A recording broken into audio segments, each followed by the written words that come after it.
y'all. Yeah.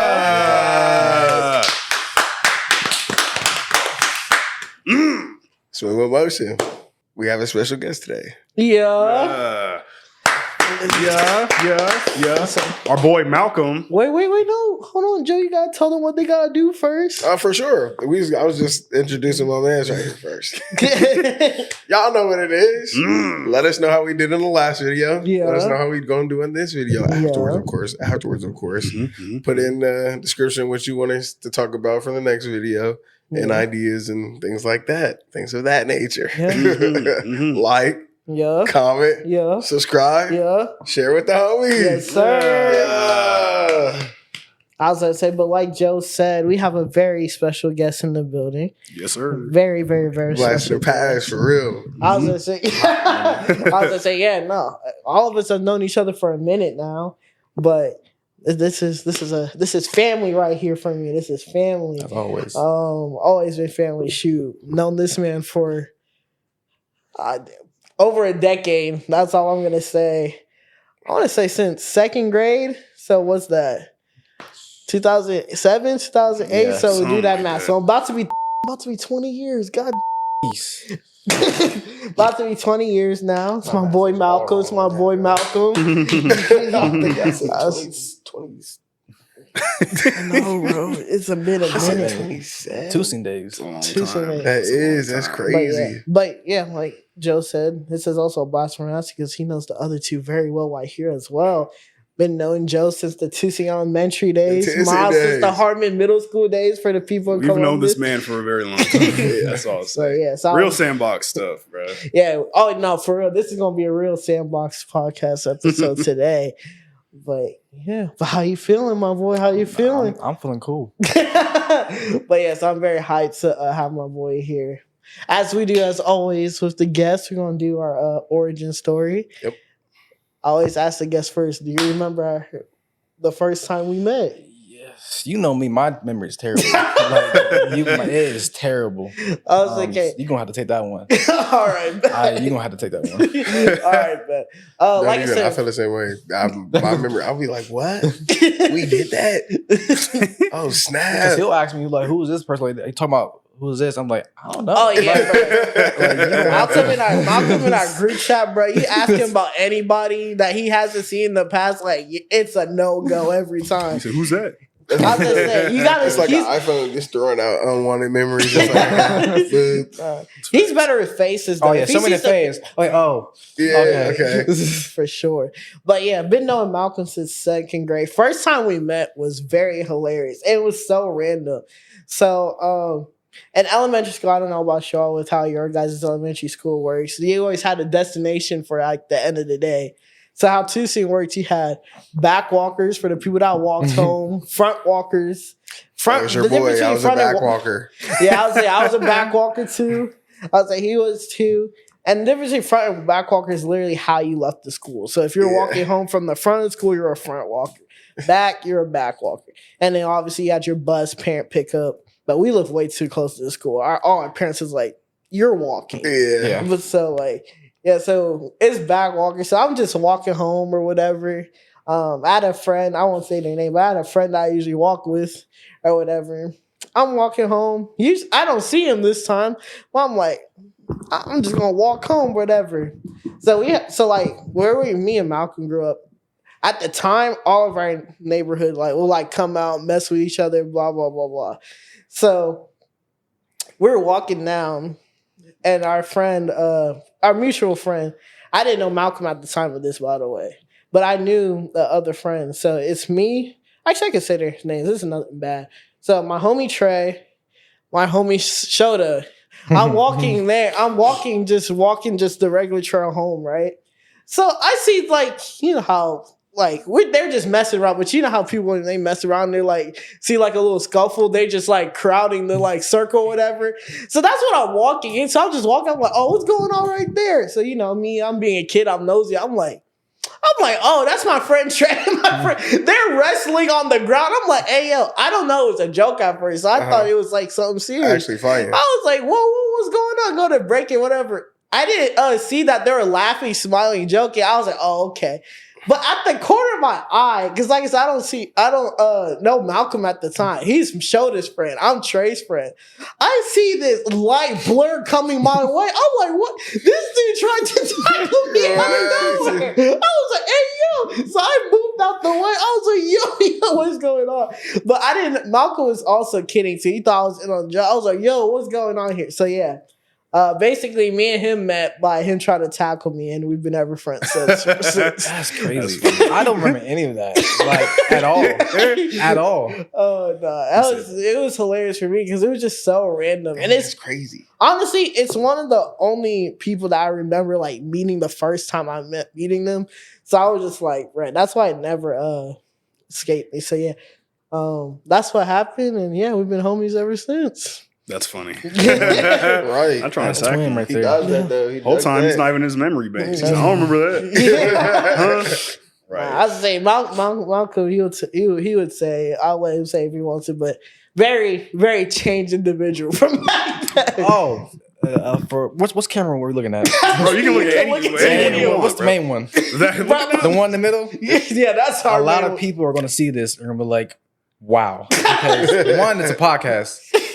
They don't see me as talking. Two, I was a very wild individual. Bro, no, let's talk about I say that, yeah, for sure. I remember Not that. like I'm like a terrible, but like I'm literally the definition of ADHD. So it's like so, Joe knows because he grew up during the Tusing days. But ever since past Tusing, like, bro, Joe, every time in high school, bro, they would ask me about Malcolm, right?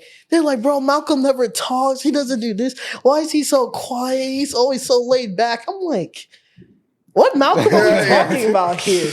I was like, we talking Malcolm Briley? He's like, yeah, bro, he never talks.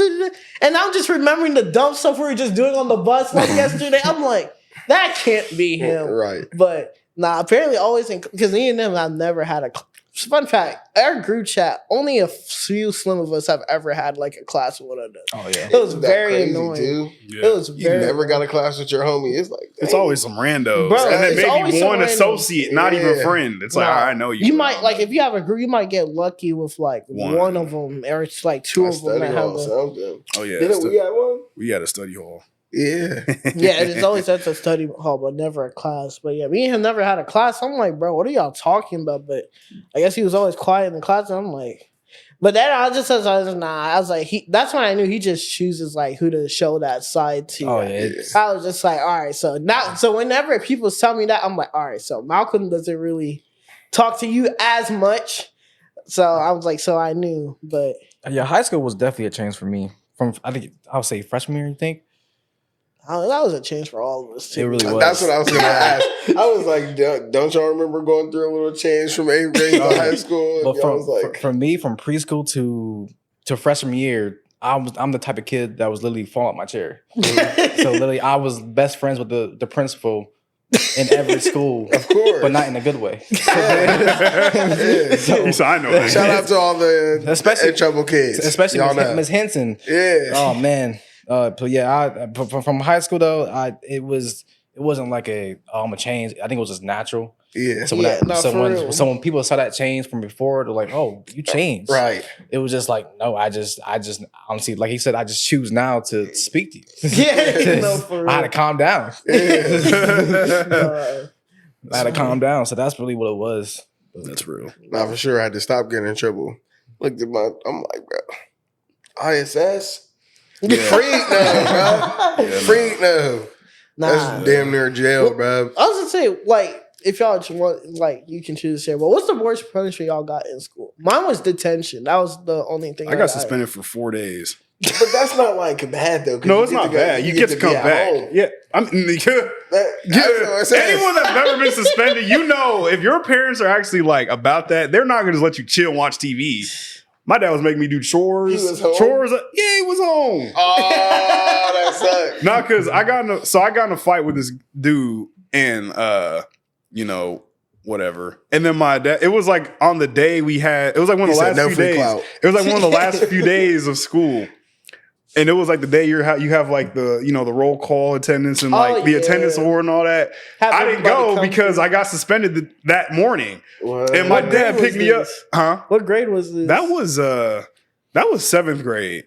That was 7th grade. No. It's either 7th or 8th grade. It was 7th or 8th. It was 7th or 8th grade. How many memories do I have from 7th grade? It was the 7th or 8th grade, bro. And fought to do my first period, and we had a sub that day, so they didn't know how to handle the situation. So we're fighting for a minute. It felt like a real boxing match, right? Like, you know, we was throwing stuff at each other. I got choked out. I hit him with a book. Got a concussion, bloody nose. It was like a pretty even thing. I'm not gonna say I lost. I'm not gonna say I gave him them hands either. You said that's the you know what I'm saying? It was a even battle, if you could say. And my dad was like texting me, you know, my little slide up phone. He's like, "Hey man, where you at? They called your name, but you ain't here." I'm like, "Oof, I'm in the office." He said, "What?" Like, bro, literally, he came to the office with my mom. We going home now. I was like, oh. So like, we get in the car and they driving us home. He's like, "Man, my dumb son ain't supposed to be doing this. Man, what? Don't think you're gonna be chilling. You ain't gonna be chill." Yelling at me the whole time. Just like, like I'm like, ask what the fight was about. Though? No, because he asked if I started it, and I said yes. Well, I started it physically. He started it verbally. So I took that as, okay, we got to run one. Yeah. And then, so for those days, I was doing nothing but chores and slavery. It was crazy. And I came back like nothing happened. Everyone was like, "Bro, I heard, bro, you got your nose broke, bro. But he got a concussion." And I was like, you know, tit for tat. My nose wasn't broken, by the way.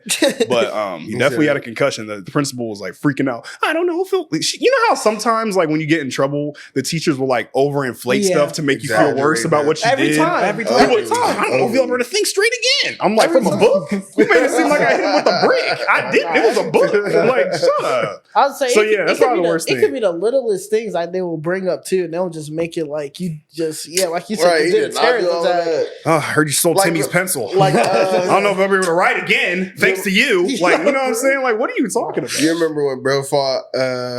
What's his name in the hallway? Which one? North. That could be which one? It was the two brothers. It was the two brothers. I live by them. Ty and to Lil or something. I could see Ty Lil and the other dude, the other guy. His brother with the dreads, and he's dating the dark skinned girl at North. I think I remember who you're talking about. And then they were fighting. It was over by the geometry where the is this when all the teachers like start running out of the rooms? And the teacher tried to get in the middle of it, and then she gonna jump all out over the floor like nobody even touched you, man. So teacher, I think so. Teachers like if you see two, and I'm just going. I mean, I think now the kids are a lot bigger. Yeah. Am I tripping? Like if you look at a sixth grade, like a fifth and sixth grader look. They're like our size. Height. Like, hey man, how old are you? 13. They be like this tall, like 8 feet tall. I'm like, bro, what the? So like, kids now fighting like that. If I'm a teacher, well, I mean, I'm a grown man. But like, if I was like a little white lady teacher, I'm not gonna be. Wait, stop! I'm not jumping in the middle, get the haymaker swung on me. Why would you do that? Yeah, you see two men fighting, right? Because these ain't no kids. These ain't no boys.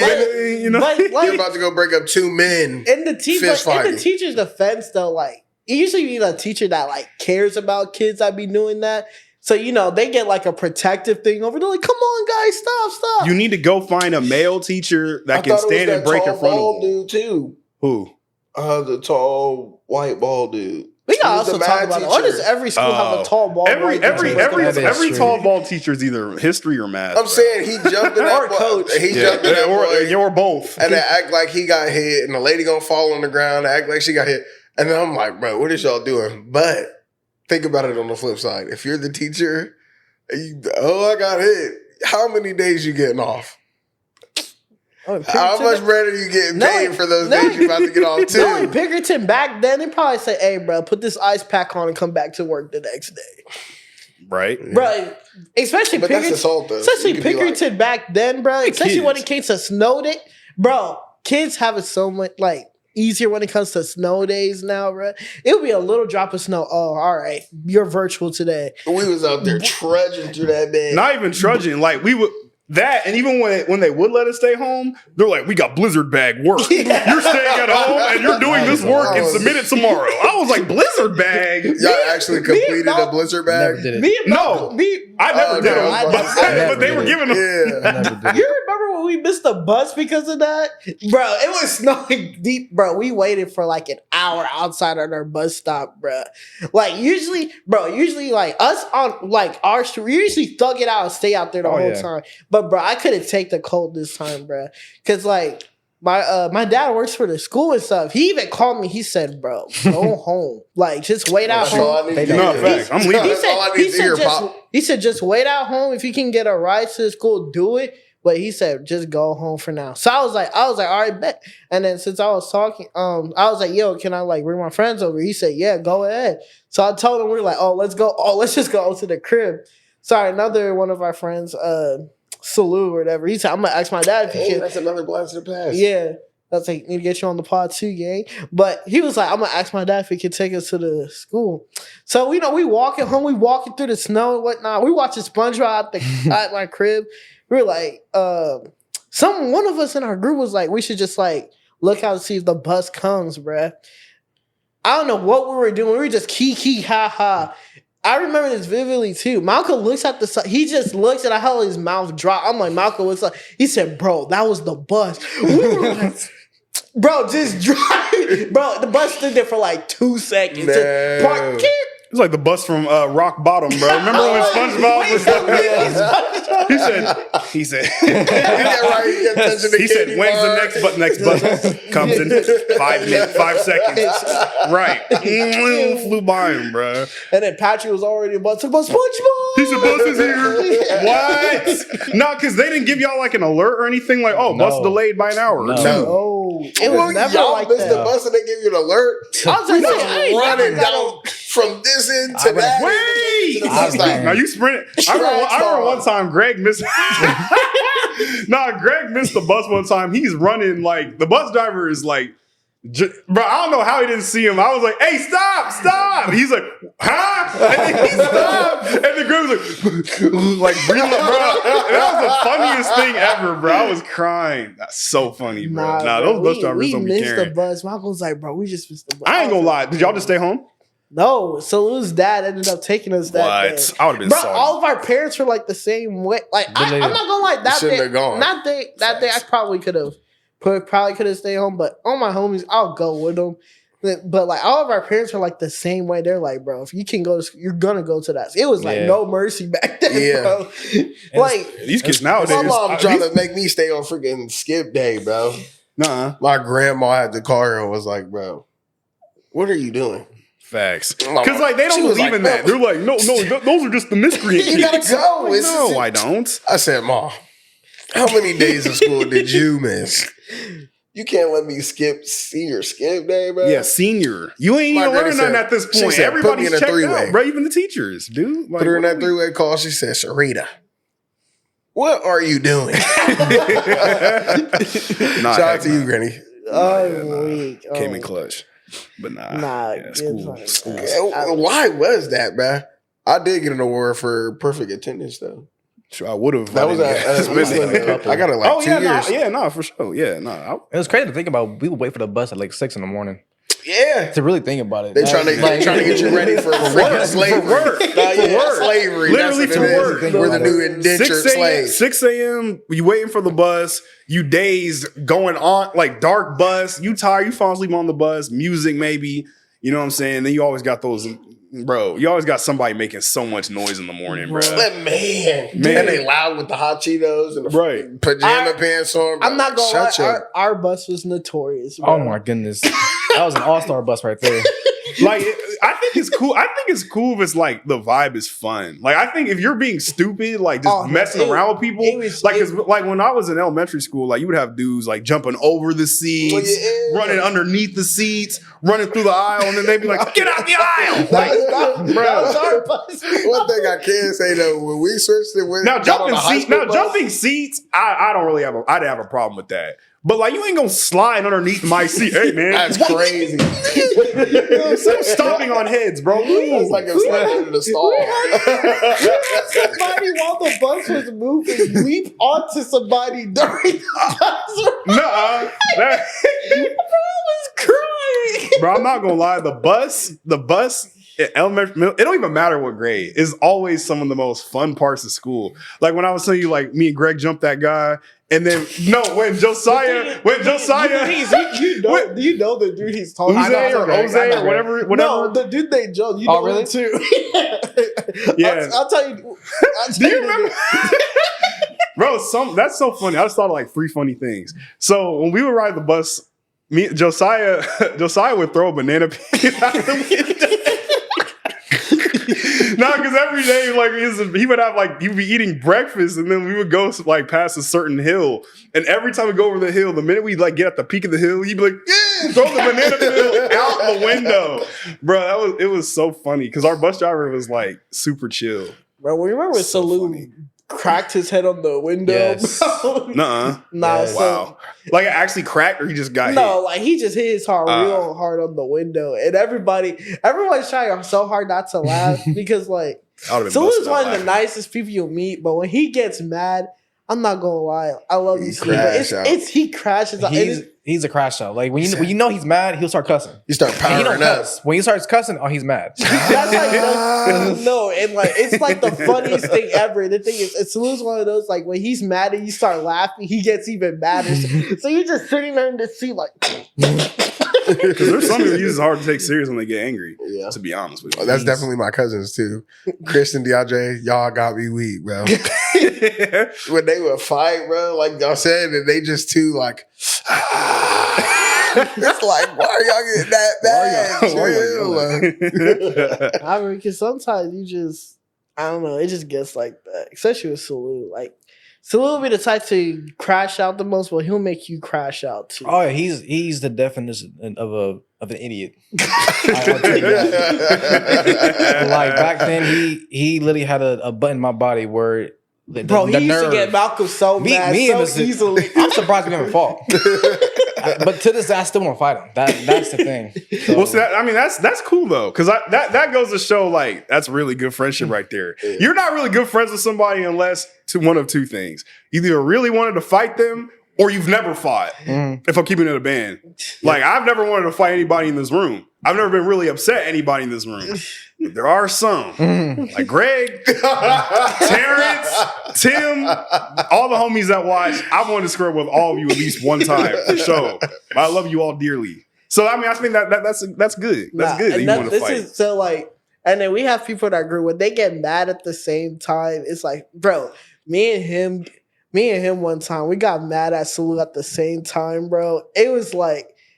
Bro, we're in Miami, right? Oh, Miami. We went. It was me, him, Miami, Salou, and Jason. We took a boys trip to Miami. Just a good time. We're staying by the beach, right? So I think was it the last day we were supposed to be there? It was the last day. Are we talking about the movies? Yes, Yeah. bro. It's the last day we were there. So we had like a later flight. So we said, oh, let's go. Like the Snake Eyes movie had just came out at the time. So let's go. That's watch. the G.I. Joe with the white and the black ninja. Yeah. That was tough, bro. So yeah, we said, oh, let's go watch that past the time or whatever, right? Bro, so we watched. It was, I don't know when we started getting. I don't know. Was it before or after we watched It the movie? was. I'm trying to think. It might have. I remember we were waiting in the lobby downstairs. Yes, and bro. it might have been before. It might have been before. So even more context, right? Like I said, we had a late flight. I think our flight was supposed to take off from Miami like at 5 p.m. We had an Airbnb. You know how Airbnbs go? They like kick you out like early. They need you out there. So They like, said put the key in the slot, bro. no, for real. So it was like 11 a.m. was our Airbnb checkout time. Mhm. So we had this nice little place. I think it was right next door. They let us keep our stuff in there, just until it's time to go. So we're just passing the time. We go to the movie or whatnot. So no, I think it was after we watched it. So we watched Snake Eyes. Cool movie. I think so. I want to say it's like we have like a couple of hours. So now we're trying to think. No. Because we went to the mall after too. Yeah. I was gonna say we went to the mall. So we had time, Joe. I kid you not, Miles. So like we got watching, because I'm sorry to heat up just thinking about it again, right? So we had like 2 hours left. So me, Jason, Malcolm, we're all on one accord. Like when it's closer to the airport time, we just gonna take an Uber there and get to the airport, do what we gotta do, did it go. This dude Salute gonna look at me, Malcolm, and Jason and be like, oh no, I'm not doing the Uber. Mind you, the cost of the Uber was like $40 Total. So we're all splitting it. So it's like about $10, $15 each. It should be no problem. Bro gonna look at all three of us and say, oh yeah, y'all can do that. Find your own way back. So what are you about to do? That's what I'm thinking. I was like, what you mean y'all can do that? I was like, exactly. Just guess what he says. Just guess what he says. Guess what he says. But he didn't say I'm gonna walk. No, guess any transportation. Just think of anything. Taxi? Nope. Scooter? Live? Nope. Bike? Nope. Walking, bike, scooter, Bus? taxi, bus? Yes. Oh, the bus? You gonna ride Dakota? He wanted to ride the Miami bus system. And guess how long the ride was? Yeah. 2 hours. 2 hours. So he rather not pay $10. But he rather pay $5 to stay on a 2 hour. He was trying to save $5. Yes, bro. Like we could have had more time in he talking about, so yeah, y'all can do that. Now I'm gonna just take the bus. I'm like, at that point, you might as well just borrow the 20 from somebody, brother. We'd have gave you the 20 for sure. Even then, the bus isn't like, it's never a straight shot, right? Whenever it's 2 hours, it's usually 2 hours and a half. There's always something going on. All this stuff you're bringing up is what me and Malcolm are yelling. We were crashing out. We were yelling at this man. Jason had enough of Salute. So Jason just sitting there and like in the back, just quiet. I can already think Jason in his head, he's already stole on Salute in his head. He stops talking. Me and Malcolm, you want to take we're like yelling. Like, and I tell you, people in the movie theater are watching us yell at this man and he's yelling at his back. He said, bro, I'm not doing it. I'm going to take the 2 hour bus. I'm like, it's not that serious. Like, it's not that serious. Like, either. me and Malcolm, we're the same way. We're not about to just let you go by yourself. Like, we're going to, be loyal to, like, this dude right here. Like, y'all took the bus? Bro, yes, we ended up taking the bus with, bro, I'm not about to let him take, bro, Joe. Whatever happens, sorry. No, you know what I'm saying? Like, if we were like that, this dude Salute would not have gone home. No. So we gave up. We said, all right, we're gonna take the bus with you, gang. So I test him. I said, Salute, what bus are you even gonna take? Do you even know? He's like, no, I'll figure it out. I'm like, okay. So I was like, Malcolm was like, let me see you do it. He's like, show us. Bro, this man, this is where Jason started to crash out. This man's gonna have the nerve to ask some random crackhead dude on the street. He said, yeah, have you seen where this bus and bus at? I looked at him like, I said, out of all these people walking, you want to ask him? He said, I don't know about no buses, but I know about that crack. Nah. It was probably even the worst advice ever. Bro had the nerve to like just play. He tried to send us on a whole different route or whatever. And he said, if you pay me, I'll give you the.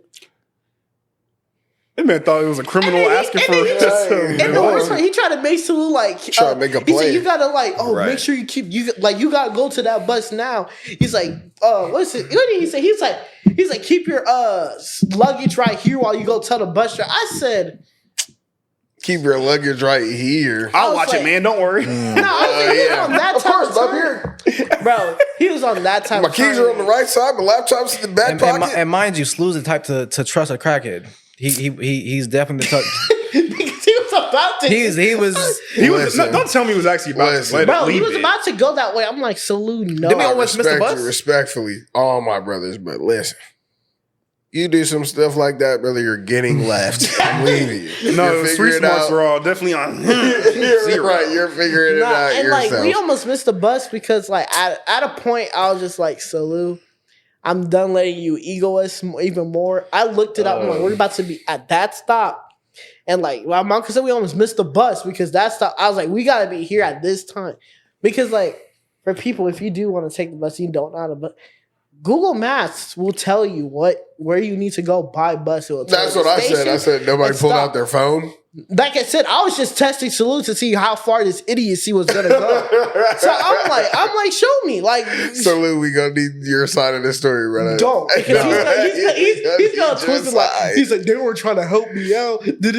Why would they? But that's the thing. Like, if he would have said that, I would have been like, well, why would we try to help you out when we had a solution to get us there? Because he's hard-headed. Right. That's the thing. Like, I'm never bashing Salute. He's very smart, actually. He's a very smart individual. But when it comes to stuff like this, like you said, street smart. Zero. Zero. And that's why he gets on my nerves.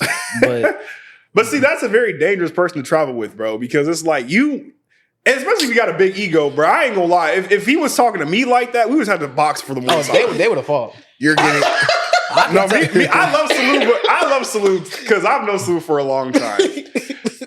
But something about him just rubs me the wrong way. And I think part of it is it's his logic. I love him, but his logic You told me we're about to ride a bus for 2 hours, or we could take this lift for $10. It's going to take us 20 minutes. But that bus ride was quiet. It was quiet. Quiet. Nobody said a word. Nobody said a word. If he would have said anything, I would have punched him immediately. So what y'all think of the trip? We hit him with the smoothest back fist of all time. You know how in the movies when something bad just happened and all the the group is just like quiet on their mode of transportation. That's how quiet that was. That's crazy. Nobody said a word. Everybody was looking at their phone or asleep on the bus. I would too. You just made me take a 2-hour bus ride. But then he got lucky because we got a layover, right? Yeah, he got lucky. The flight y'all would have been late then. The flight got delayed. So yeah, if we took the Uber there, we would have been like way too early. Yeah. Would have been way too early. Better to be there. Better to be there and know, like, okay, at least I'm in the airport chilling. But then, like, that's the thing. That's Salu's luck. Because when we got there, he said, "You see, it ended up being worse." I'm like that too, though, because my girl would be like, "You're supposed to be here this time and this time and this time." And I'd be like, "It's fine, it's fine, it's fine." We show up there and they'd be like, "Well, does it start for another 10 minutes?" And I'd be like, bro, that's fine. It's fine. I will say it usually ends up being fine if it's a situation like that. Yeah. However, on the other side, sometimes it don't be, and you be missing stuff, and that's annoying. Not gonna lie. It is. Because I'm very punctual, as you all know. So if I was in this situation, I'm trying to make this flight, I would have left this nigga. I ain't gonna lie. I would have been like, F that. I'm gonna get kidnapped. Do whatever you gotta do. I'm making it, nigga. I don't care. And then when he would have missed his flight, he'd be like, bro, y'all really would have. I'm like, you know what's crazy? You could have been there too. You could have been in the Uber too. I'm like, how's that bus ride, nigga? I would have sent him a picture on the plane, like with the window. He still sit on the bus next to Jack and Larry. We're like, no, go back to Carl Crackhead and go ask him for a ride. Nah, you know what I'm saying? Because like I said, Salute, because me and Malcolm and Jason always talk about it. We were like, when that happened, I was like, Salute lucked out he had the best 3 people for him to do that with. Because anyone else in our group, they would have just left Salute. Mm-hmm. Like, me, Malcolm, and Jason, we're all very similar in the way, and the topic of the episode is going to be, I called it pivot and commitments. Because Malcolm, when he's, really, set in on being good at something, this dude's I was just laughing because of, a joke that we get to. But, when he puts his mind to something, though, there's not a lot of people that will work harder than him to get it done. And that's something I've always admired about him. Okay. When it comes to friendship, sports, and anything like that. Definitely. And that was the thing with what's my man's attributes? Definitely, very good attributes. When it comes to friendship, we're both like that. So we're even though as much as you're annoying me right now, Salute, there's no way I'm about to let you be on a Miami bus by yourself for 2 hours. Oh, yeah. So, we calmed down and then we got over it. It's funny though, because then we see a post on Twitter somewhere where it's friends of Miami fight, something like that. Yeah. I was gonna say, that was us. Wait, what? No, because after it happened, they saw a post on social media. It's they were talking about friend groups that always go to Miami and always end up. Oh yeah, for sure. Yeah. But no, we had a good time. It was fun. Yeah, it was just that part. That was just the getting back home and in the beginning, getting there. That's usually where most issues happen in That's why you really got to know who you going with. And that actually does test your friendship with people. Like, nothing will test anything more than going on a trip with somebody. Yeah. Trips and living with people. Yeah. Facts. Yeah. Those are the two. I never want to strangle people more than those two instances. Do you think he'll be better now if he were to repeat that same process? That's what I was going to say. I was like, do you think if he were to go to Miami again, do you think he would be changed? Yeah, because he's done flights now and stuff. Like, if he actually made that mistake again after all the trips he's been to, I would have had to actually smack him in the back of his head. Nah, I would have just left him at this point. You grown now. Like, do whatever you want to do. When we were so the day that we were going to Miami, it was a really early flight. Oh yeah, and he messed up there too. And like, so here's how the plane. Especially not to the point where I planned like majority of like the Airbnb stay. Salute said I got the flight. I said okay, cool. I remember the day of, like, Malcolm let us say, he's like, hey, y'all can just meet here. And then we all just, like, Uber to the airport. I'm like, all right, bet, cool. And it's like, Salute told us the time. But you know how flights is. There's a flight time, but there's a boarding time. Right, yeah. You got to get there early, I told Salute, I asked Salute, I was like, what time are we supposed to board? He was like, he said the flight time. I said, Salute, that's not how that works. Right. Has he never flown before this? Yes, he has. Oh, did he plan the flight? He went to Sierra Leone. Like, oh yeah. Did he plan that, or did his parents plan it? You know, like if he flew, you know, there's like a boarding time and a flight time. But it is common sense too. You gonna get on the plane the same time you about to take off. I mean, that's true. Yeah, that's right, so I'm like, Salute, what time are we supposed to board the flight? He said, oh yeah, I didn't think about that. Boy, if it was at 4 a.m., I would have been yelling at him in this man's mouth because I said, what do you mean? I didn't think about that. So he searches up the time. Our boarding time was like in like 30 minutes. Malcolm said, Malcolm just ordered the Uber. Thankfully, it was early in the morning, so you know how traffic is. It was dead outside. Our Uber driver had some hoes, by the way, because like he's we're in the back, we're in this car, right? And like, you know how Uber drivers, they have their phone like on the dashboard and whatnot. We see like 3 different like women's names pop up with hearts beside them. We're like, I was like, what is bro on? Because we were all wondering because he was driving kind of slow. Oh, he was driving slow. He was driving slow. That's his cover. We were like, maybe I'm just hope Uber. Right. Because we were all looking at he's doing all that to pay for all them. No, them for real, all those gifts. And stuff. He said, I'm out here Ubering. She need an Uber. I just gotta go pick her up. It's my job. Yeah, nah. I don't know about all that, bruh. I think, see, if we talking about commitment, bruh, you got to be committed to them flights, bro. You got to be committed to the cause. You got to.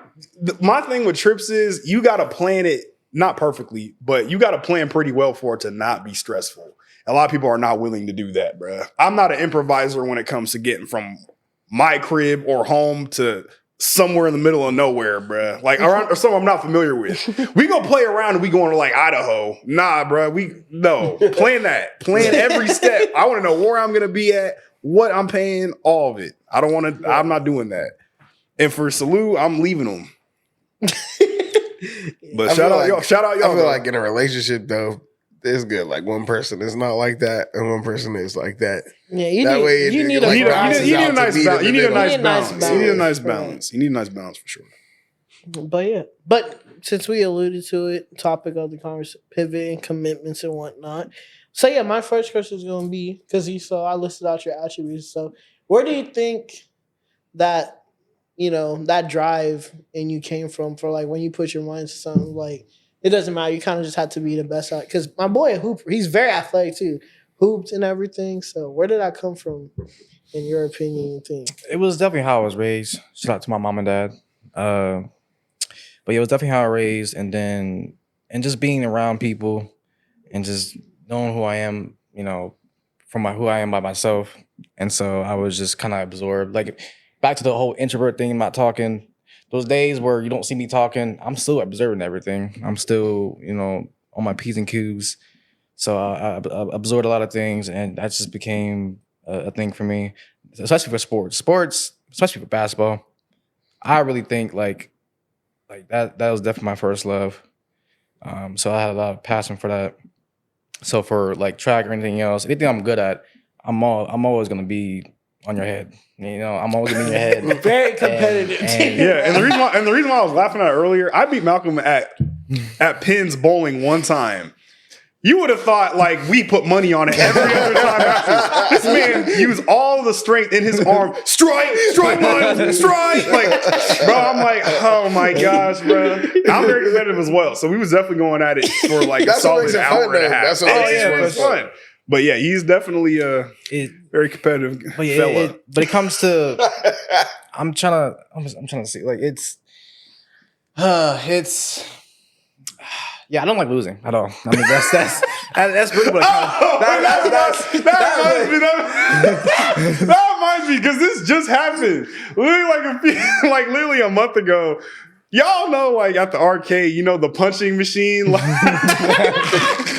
all right, well, you punch the bag and then you like test to see how like strong you are with like the little meter. Yeah. This man Malcolm was at the punching machine for a solid 2 hours, bro. He was doing all kinds. It was the funniest thing. Like Brennan said, his commitment. This man was trying everything, different punches, running starts, bro. It was the funniest thing ever. He's like, I gotta beat this. This man's like hollering in the thing, bro.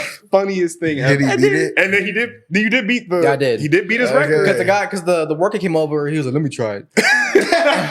That's what pissed me off. And I was like, he tried it, right? And then he said, "My score's like 902." My oh my god, no. When he heard that, you would have thought he said, "Man, you weak as it." I'm like, he even say nothing bad. He just said, "All right," and he just took it as a challenge. Yeah, I took it as a challenge. Funny. By the way, I did beat the score. By the way, right? He said, "Yeah." I literally ran to him. I said, "I beat your score, buddy." No, literally. Yeah. He said, "So whatever, dude." And we like bowled together and stuff. Like I beat Malcolm like for the first time in a while. Next time we go bowling, this man like learned the whole bowling technique. I'm like, bro, we just bowled. Never again, bro. You will not have a one up on this man for long. You get one time and that's it. I hate to see this dude on BO2 in BO2 days. Oh man. I hate to see him in BO2 days. Forget BO2, 2K. Buddy, it's the whole. He said, "Run that back, bro. Run that back, bro." He said, "Man, you was the Lakers. You're trash. You're trash." Nah, but you know someone's mad at 2K when they point out what team you are. Oh, literally. Like, bro, I was a 2016 Knicks. What are you talking about? But do you know how many controls I had to buy because of 2K? It's ridiculous. My gosh. It's not. I've had to buy multiple. He said, "It's cheating." He said, "Bro, you see my game glitching, bro." Nah, man. Stick drift. It's stick drift. I'm like, that's that new controller? Yeah, I ain't sure. I had to go to Best Buy to get a warranty. That's how bad it got. You know the geek squad's like, here he goes. There you go. Hey, Malcolm, you need a controller? Rage quit? What color? Red, right? Red, right? Get out of here. Yeah, but no, back to the question. It's really about my passion. So it's like from basketball to track, it's really about like I know my potential. So if like someone beats me and I know I could have won, I'm going to crash out. I'm going to crash out only because for the love that I have and for the passion that I have. So for example, me and Tatum hooped one time. We were in the car with Evan. We're going to the park and Tatum's drunk. And I'm like, I'm gonna beat you 1-on-1. In my mind, like I always do, I'm gonna beat you. Get to the game, he beats me. Oh yeah. So and an ass feel to the fire when you faded because there's no way you did that intoxicated too. That's why I was like, it hurt me. Like I literally got my feelings hurt, and then I got my weight up, and then next time we played, I beat him 7 times in a row. And so this man was a hyperbolic time changer, bro. This man was working out. So from sports to friendships, I think the Luffy time skip. So from sports to friendships, anything, I think I'm really like to get deep. I think I'm really placed on this world by God to actually I like helping people. I'm very passionate about my stuff. I'm very genuine and. And when it comes to stuff like this, I get very passionate, and so for the whole slew situation, you're going to irritate me, but at the same time, I'm gonna be there. Still gonna be there. Nah, see, that's dope though. Because one thing I do know about Malcolm is he's very consistent.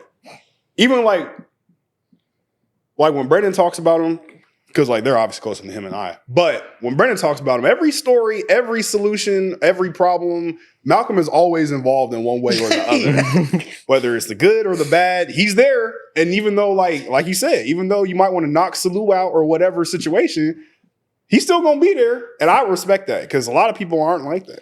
You know, they only there when it's beneficial or when it's easy or when it's positive. Yeah. But like sticking with your homies or your friends or family or whatever when it's not easy and it's not like easy to deal with, especially with people that have harder personalities to deal with. That's a testament to you, bro. I appreciate it. And to get even deeper, it's funny because when you told me what's the title, Pivots and Commitments, my new pivot is getting closer to God. So hey bro, I don't know if you knew this, bro, but this is definitely a faith-based channel. I pray every time we step in, and if you ever want some like, I'm not gonna say guidance because I'm not like a big bro, but I will say if you ever want to like collaborate on that, we can do that. Oh, for sure. Because I also grew in the church. Did you know that? I grew in the church. My grandpa was a pastor. Was he? Yeah, that's cool. Yeah, my grandpa was a pastor. I was a drummer boy. Obviously, my dad was the preacher kid. I grew up in the church. Years after, like 18 years old, I started going to World Harvest Church by myself and start, but it really, ever since that, it really hasn't been like that true connection of relationship. I need to actually, because from going to the sermons and the talks and the preachers talking, it's really deeper than what you think. Like, it's not just, I'm a Christian. I need to closer to God. I love God. Yeah. No, it's really about being born again. It's about being, for you to be born again, or for you to even resurrect, you got to be born again. You got to kill your own flesh and your own self. Right. Because, that is my new pivot and my new commitment, and that's having God being the center of my life, especially for that for sure. Especially for me, and my lady Sierra's relationship, because I want to be a better leader. I want to be a better friend, a better son, and just a better overall person.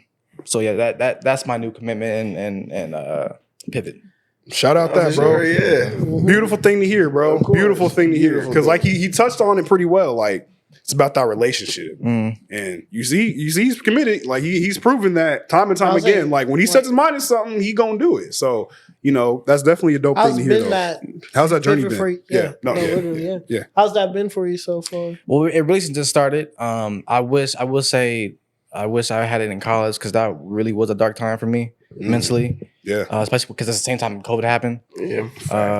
And so with track and then schoolwork and back to this whole competitive thing, track, I compared myself to everyone. So when I started losing to these people who've been, running fast, and me, I'm like, oh, I thought I was fast, I mean, I was still fast, but I kept comparing myself, not knowing that it takes time. It takes so I was letting my potential and my insecurities be in front of that's a fact. Be in the way, because I really literally after, or even there were times in the moment during like coaches and my team was like, bro, you're fast. But no one really knew what I was really struggling with, the fact that I was comparing everyone else and I thought I was slow, which is crazy to say in the most humbling way. But no, because he's fast as hell. Because but then I really had to talk to coach, take a week off. I was like, I don't know if I want to run anymore. And then I came back, and then literally my junior year, I dropped out. I didn't even tell nobody. I didn't tell my coach. I didn't tell my family. I didn't even tell nobody except for one of my teammates. Shout out to him. And I literally the night of the meet, after the meet, literally didn't pack my bags from Akron, and then literally drove home. I just got my bag and just went home. I didn't have my packed clothes or anything, just my bag. And so back to what I was saying is, I wish I had that connection with God, because what I'm also learning, you can't battle everything by yourself. Yeah, of course. Facts. And so right now I'm trying to, give all my worries and stress to Him. That was our word for today too. Learn to trust the Lord when things get rough. And so that again, that's my new pivot. But that really was a tough time. But now it's more so just making sure I'm a better leader, especially for my lady Sierra, because I want her to have the world. I want to be a better leader, better lover. Yeah, and all you dudes out there, you should be like that. Yeah, shoot, we all working on it, ain't that right, Joe? Of course. Yeah, trying to be the best man that we can be. And even if you're single, man, even if you're single, like see how you're gonna pass that. Even if you're single, you should try and be a better man of God, because that will bring the right lady into your life. You know what I'm saying? So that you don't have to worry about like. That discernment really does help. You know what I'm saying? Because after you learn all the skills of the trade of being one with the Lord and having that relationship rather than religion, that you can discern things a lot better. You know who to associate with and who not to. Man, I get so excited now after these sermons and hear these preachers talk. I get excited to like learn more about it. Oh yeah, and that's what makes me feel good about it, because you know he's definitely calling on me. Mm-hmm. Because I've definitely been stuck. I've definitely been feeling like there's got to be more than life than this. Yeah, there's got to be more, something I can do to make me feel like I could do more. And back to what I was saying in the beginning, where I feel like I was put on the Lord, put on this world to help people. Yep. Like especially before when I went to college, my whole thing was to be like a cop or a detective. Mm-hmm. Obviously that didn't work out, but I still do security and all that. But what was I saying? Not that can't work out still for you. Oh, it can. It's always about the season. It definitely can. Maybe that door wasn't ready for you that time, but you don't know what the Lord has for you. And that's why I kind of put college in the air of like, oh, you should have stayed, or you should have, you're not wrong for leaving. Right. I'm not gonna lie to you. When all you guys graduated, I definitely teared up every time y'all names got called, because I felt like I was like, oh, I could have done this. I could have done this, but I was like, you know what? I was going through the tough time, so I could, and I had that strength to do so. I mean, I was gonna say, but like you said though, and like Joe said, I just don't like everybody's path is different. Yeah. Because I think Malcolm's like being a little bit. He knew even back then like he couldn't do it by himself, because he would tell us like little tidbits, like me and him would at least talk on the side. At least, and I always tell, because me and him are very similar and are competitive. Like he's always been more, because we always do that thing like. He'll always be like, you're a sergeant, and also like, you always have like the athletics and stuff. Like this is really like a yin and yang like relationship. I'm not going like friendship, because like we're very similar in a lot of ways, but our differences are so complementary in one another. So like we think a lot of the same things in just different aspects and different portions and stuff. So when he was saying like he was comparing to himself, so like for track, for people that are not into track, is a sport like you have to like get into like where you're like young. Like to keep building up that speed. And Malcolm's always fast and he's very competitive. So like when he can see he's competing with people that's been doing it for a while he's obviously like, I'm already in that mode and stuff. Like I know I can do this. So it's like, so when you're comparing yourself to the best, and like we talk about on this pod a lot, it's like comparison can even be like a great source of motivation, but it can really be like the thief of joy. It's a double-edged sword. It's a double-edged sword. And I'm like that with my like career paths and stuff, because I will tell them like the rooms that are in, it's like I can do the same impact. You just guys have like more of a leash, or you guys have more experience than me. Like sometimes, and we always talk about it. Like we have to work on our patience. Like the time is gonna come. Right. Come when it, like literally, Joe, like you said, you explained it perfectly. Like the time is gonna come when it needs to come. It just might not be opening for you right now. And me and him both always talk about we have the struggles of that, and just like waiting for it to come, because we're both so competitive. Like we want to be at that level already. And mind you, college was also still a blessing, because the crazy thing about before I went to track, I was a basketball. Now, again, that's my first love, and so actually, I say still my junior year, I was still on the JV team. And I that's another wave of hurt that I still emotions that was just pickering to the stuff, bro. I'm not even gonna keep going. That was just literally I would say no, that was just literally pickering, because there's like no offense to people that are on the team, but Malcolm was clearly better than some of the people on that team. And like I wish because we kind of like, when the episode of Malachi, I kind of wanted to talk about it too, because Malachi kind of got stiff with the same thing. Like Malachi was on the varsity basketball team. I know we didn't get to really talk about that stuff because we were just, kikiing the whole episode and whatnot. But like just having a good time. But I did want to ask him that same thing. It's just like, Malachi was very good at basketball, but he just didn't get the same opportunities because you know how our school district was. It was more not really about what you can do, it's about who you knew. It's who you know and your money and your resources. That's why you see people. It's a money grab. That's why you see people moving all the time to give their kid or child the best opportunity as far as is their sports or whatever they're into, because that school already has their people that they're pushing. But that's another thing that drives the talent away. Yep. So so all the teams that are like short, like if you give kids chances that actually are talented and like develop them, they could have made your team like we could have been at Michael Jordans and Kobe's and all of that, bro. They just get looked over because they ain't got all of that stuff. So that was another wave of this hurt, but then this blessing came. We were at basketball practice. We all went outside on the track, do like a little workout, and then Coach Tremaine was out there. We're doing this little hurdle drill, and he sees me doing it. I can see he's peeping me, and then I say a couple weeks later, I'm in JV practice. I get called by the head coach, varsity coach.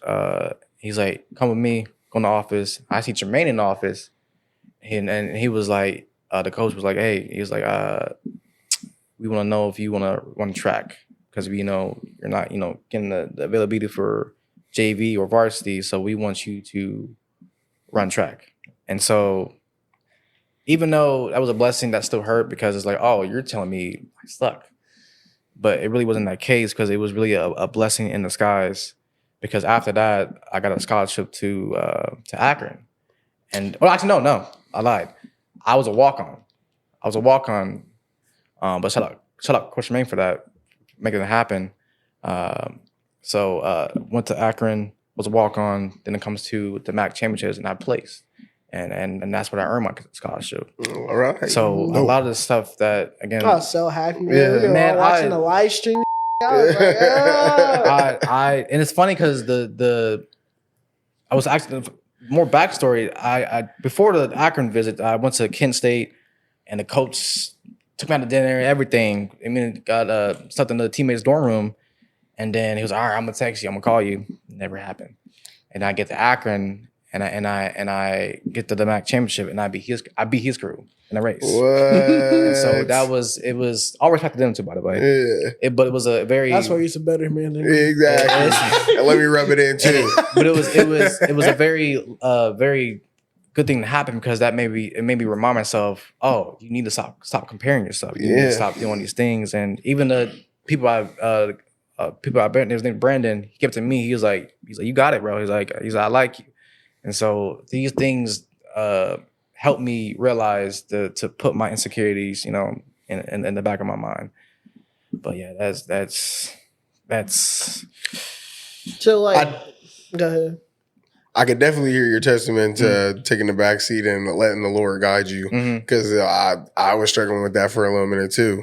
And I'd say this past week, the Lord has really shown me like I'm really in control of this. Like I can really take care of you, and it's not like. It doesn't have to be on you. Yes, you got. I'm not saying like faith without works is dead for sure. So you can do what you can do, but ultimately, I'm the say all goes all. So anything that you're needing for, I can definitely provide for you as long as you trusted me to do so. Man, don't feel like you can't.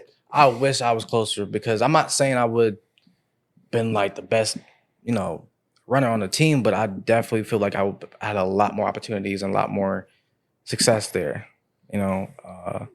but God has plans, and so, and that's and I went to church today with my girl. The message of the day was, tell the devil that you need to get his payback. Yeah. So the preacher was talking about like, while he was in sin and all that, he was like, you know what? He was like, I'm gonna get my payback, devil. I'm gonna get my payback. And then he was praying for a platform, praying to speak about the Lord, and then before his first sermon, before he stepped on the steps, he was like, "I'm getting my payback, devil." And so I think this is again my relationship with God is I'm now in my mode of my villain era of getting my payback from the devil. Yep. Yeah. That's what it's about. It's pretty well put. That's pretty well put. And it's all in God's timing. Oh, yeah. It's never, we may have our own timeline, but it's all in God's perfect timing. He definitely has us set up for the long haul. And rebuke Satan before you do anything. Oh, yeah. Because one thing I've noticed, especially because my relationship, especially during college, definitely fluctuated because of how I was feeling. But mainly what I've learned is that Satan will attack your gifts. Mm-hmm. Anything you think you're good at, he'll make you feel like you're not good at it because he knows that the comparison is what will shy you away from God. It's a great tactic because we're so easy to compare with everyone, no matter, even if we're following our own path. It's like, okay, well, you're good at this, Malcolm, but I'm going to make you feel like you're not good. Mm-hmm. So then you can come to me. Mm-hmm. When God's saying, you are doing what you're doing on my time. Right. Not your time. You might not get an opportunity when you want it, but it'll come when I want you to have it. Because that's when you'll be ready. He was doing a great job because I went to the apartments in Akron with him. I'll be in my room in the dark, just the door just shut. In the dark, like Batman, just sitting there and just literally like Batman, just sitting there in the dark, just sitting in my own thoughts, sitting in my own insecurities. Mm-hmm. And I just let it take over, and I was not good at all because I just let it take over, and then I didn't have no passion for running track, I had no passion for school or anything. And so that's for the point where I just left. But now it's that's the word, servant. Mm-hmm. That's I think I'm putting on this world to be a servant because I get excited about that. That's another passion. So, well, no, that's definitely my story. That's dope, bro. My granny be saying it's not, the devil doesn't know your future. He doesn't know what the Lord has planned for you, but he knows your potential. Mm-hmm. And he knows the things that you're good at. And so he's going to play on those things, and he's going to try to attack you through those things because he knows that God put you on here to use these things as tools for whatever he has for you. Mm. So he's going to try to attack you through those things, especially when it's your lowest. And that's why I'd be like, the Lord is definitely you should lean on him because those times be the trying times. Like y'all said, it's usually when it's in our darkest moments, we bro, what am I finna do? Mm-hmm. And it's like, you just think about it. You're like, Lord, what's going on? Think about how you should have maneuvered back then. Mm-hmm. Yeah. Yeah. And it's never good to go back and think about it like that because you can't change the past, bro. Not at all. And that's another important thing is wise counsel. Mm-hmm. Having people in your circle that can have you reset your thoughts. And sometimes you might not always want to say what you're feeling or going through, but it definitely holds you accountable. If you're struggling with something, having people that can get you set back on track and let you know who you are, because it's very easy to forget who you are when Satan's attacking you and you don't have that level of discernment.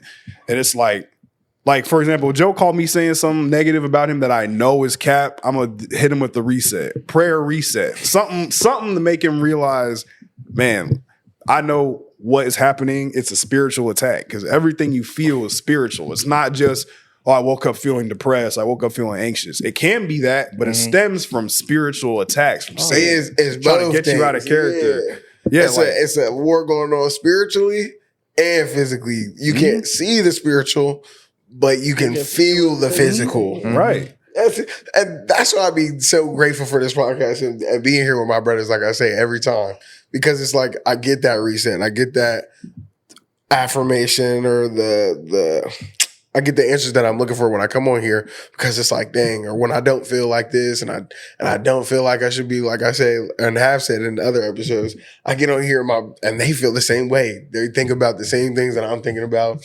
Same thoughts are going through their head, and it's like, okay, I'm not alone in what it is that I'm feeling. That's why I'm so grateful and thankful to be here with y'all. Yeah. Facts. Because it's that reset. And like you were saying, a lot of people don't have that. And to go through that on your own is a different. Mm-hmm. It's like nobody gets what I'm going through. Everybody else got it good.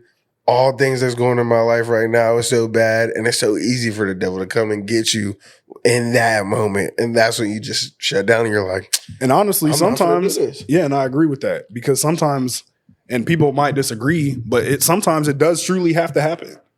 Because imagine if Malcolm, in college, everything was just perfect. Yeah. You wouldn't have had that realization because you would have known, well, not saying you're like this, but a lot of people, when things are going well, it's like, I'm really putting in this work. I'm doing my thing. Yeah. When everything's going good, you don't rely on him. And that's a perfect example because our friend group, we were never that close.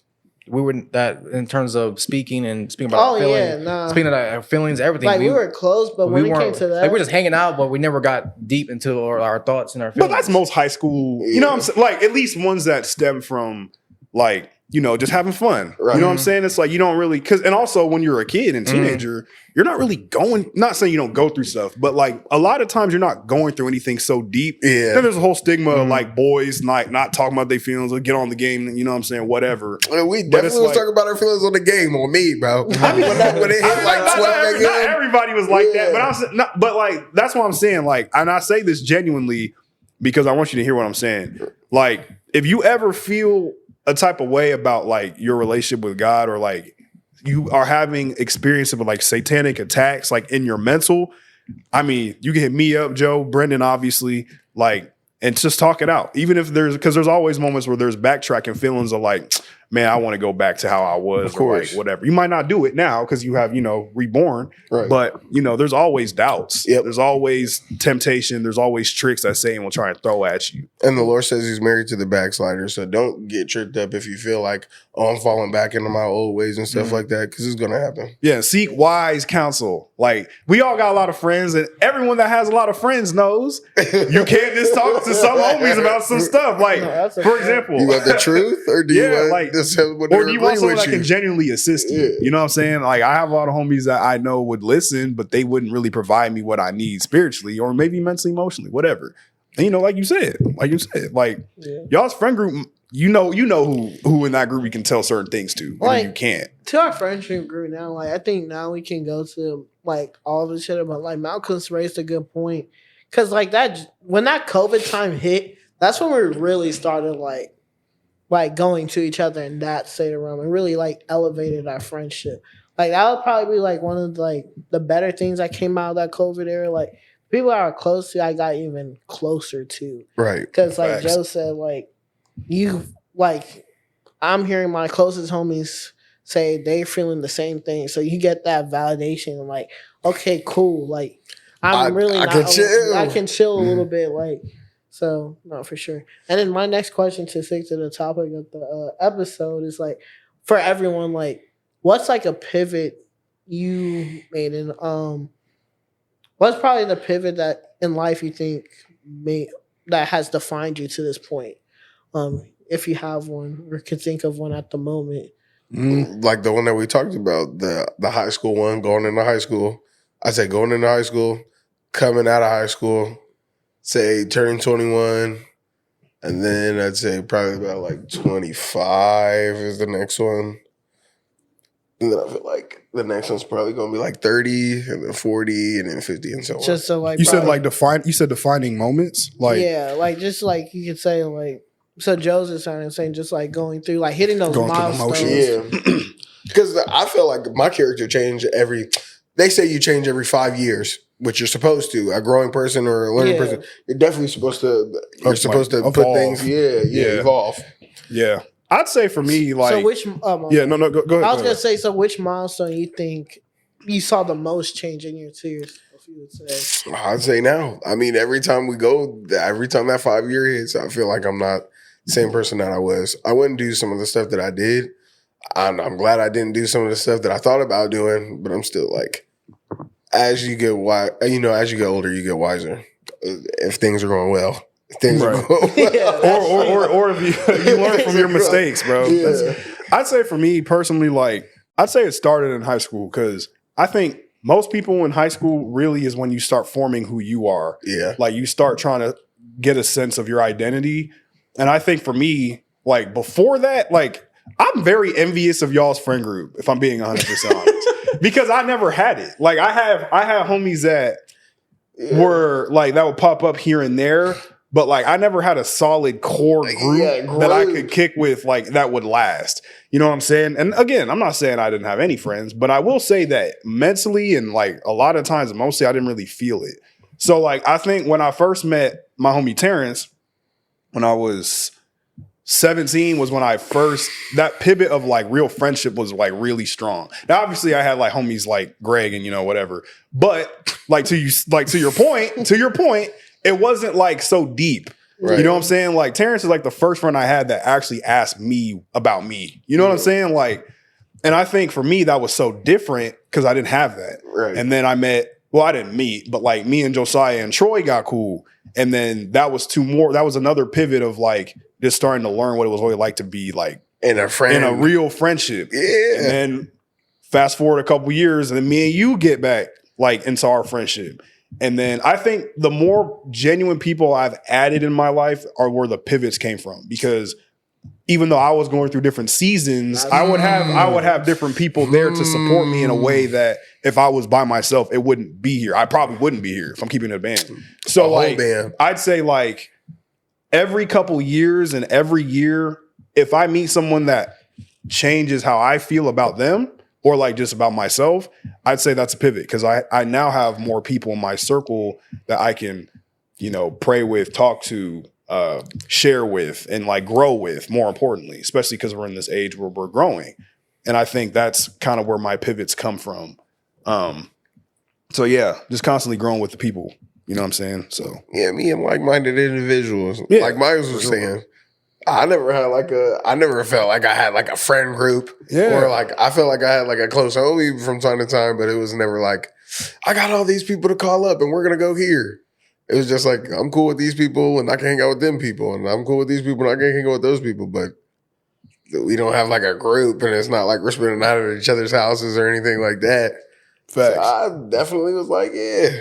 And that's how I go. I genuinely add like Luffy, I add people to my ship. Like, oh shit. Add people to your crew. Add people to your crew. He said, you're going to be my navigator. Hey, and like we were saying a few episodes back on the anime episode, anime teaches you a lot about a lot. And I think, like to the show One Piece, for all y'all that haven't seen it, it's about a boy who has a dream, and each chapter or whatever, or a few chapters, he adds someone to his crew who believes in his dream. They have their own dreams, but they support each other. And to me, that's what a good friend group is like.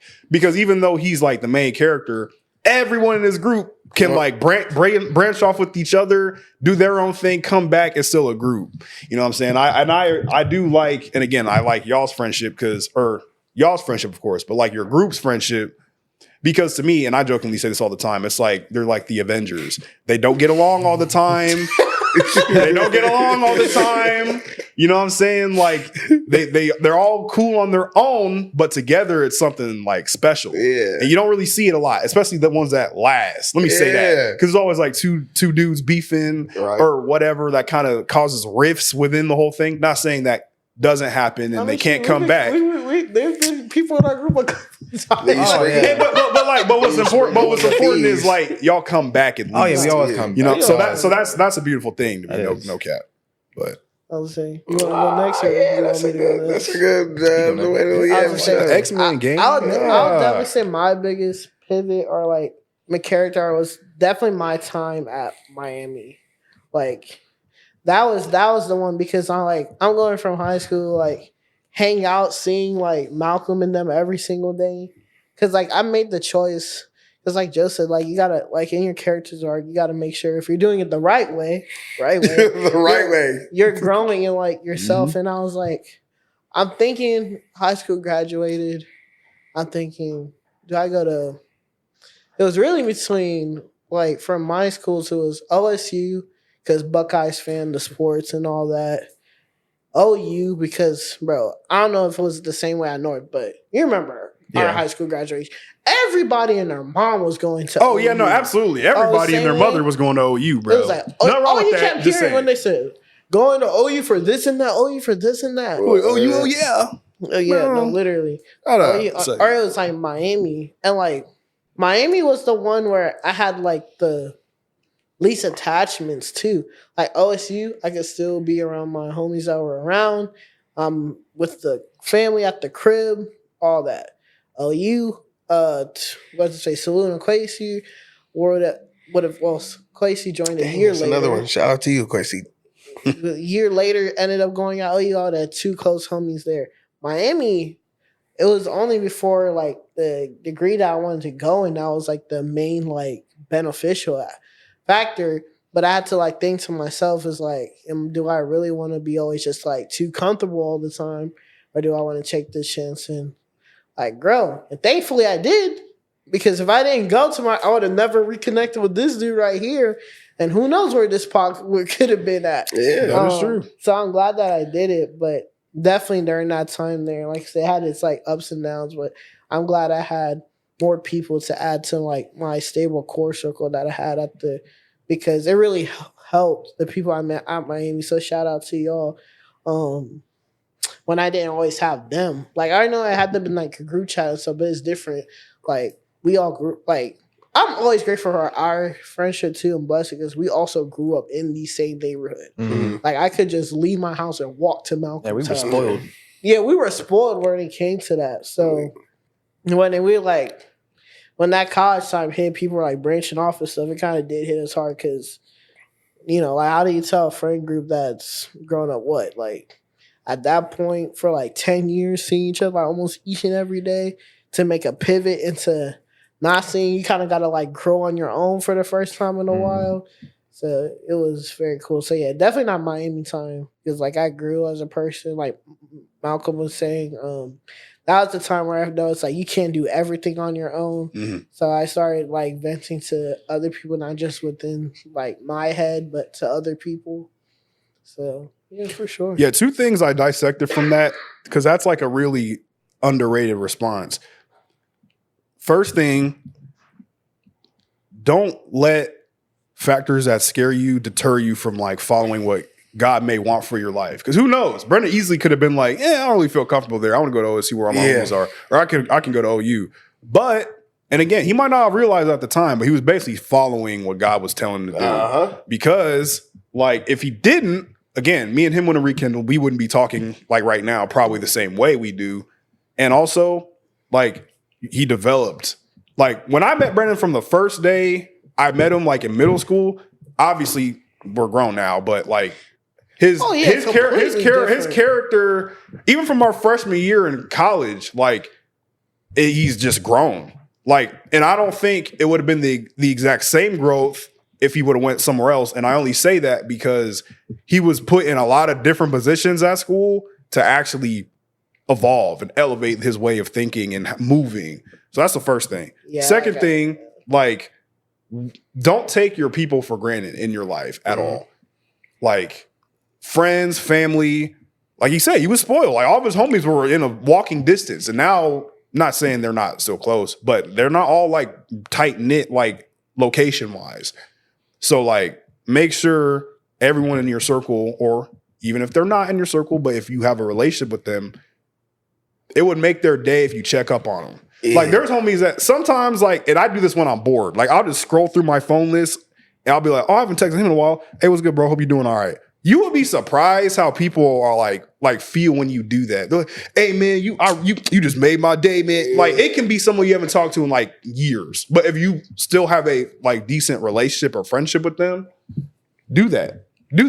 Like what's the worst they can say? The worst they can do is ignore you for real. But like if they rock with you, they'll say something. They'll be very happy that you did. That's a blast from the past. People underestimate that feeling talking to someone you used to be really cool with, or life just happened and then you hear from them and it's like, oh man, it's really good to talk to you and blah, blah, blah, blah. So great answer. Great answer, by the way. I got a two-parter for that. Like I used to be, okay, so let me say my character development, I say really started once I left high school. Once I left high school, and I'd say around like 2021, I started getting a lot of character development and realized like things that a lot of insecurities that I had, or a lot of the things that I was working on, or a lot of the things that I was doing that I didn't need to be doing anymore. And a lot of things how I was moving, not so, with just not with family, but with just different relationships that I had too. And I just was forced to step back and really look at them like, is this what I need? Is this what, how I should be moving forward? And then I came up with the, people are placed in your lives, like how you said, Miles, you meet genuine people and you add them to your deck, basically. Mm-hmm. You're creating this deck. And I said, deck. I said deck. And I said people are placed in your lives to be either a blessing or a lesson. So they're there to either teach you something or they're there to add to your deck. This is your homie. This is somebody that's going to rock with you, you know. But they're there for these two reasons. And you're there, your discernment, this discernment that you have that God is supposed to be giving you, you're supposed to figure out what reason this person is here for. Is this person here to be a side character in this chapter? Or is this character going to be, you know, a main character and we're going to go all the way? So I'd say that's when I really started putting it in perspective.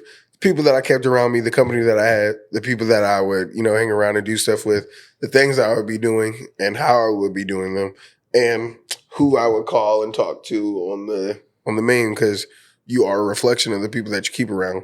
And if you want to be successful, you got to be around people that are like-minded individuals. Right. You can't be around a bunch of YNs, bro. Yeah.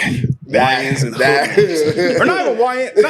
I joke just people, that. But just people that are serious about stuff, bro. Like, again, I'm a believer you should have friends of all kinds. I'm not saying that. But I am saying, like, the goofballs, bro, you do not want them to be super close to you all the time. Maybe every once in a while, just to check on them. But don't have hoodlums just in your circle trying to talk in your ear all the time, because they're going to steer you to do some really stupid things.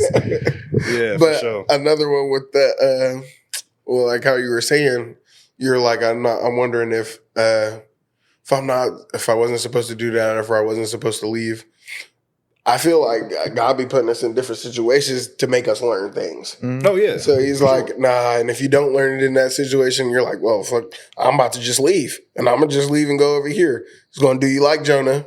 You're going to get swallowed up by that fish. He's going to bring you back to where he told you to be at. And you're going to learn what he needed you to learn, because that's part of that's the part of this timeline that he has for you. You need to learn this character development so I could put you where you want to be. Facts. You can't be this millionaire if you don't know how to take care of $1,000. Right. If you can't save $1,000, I'm gonna give you $1 million for.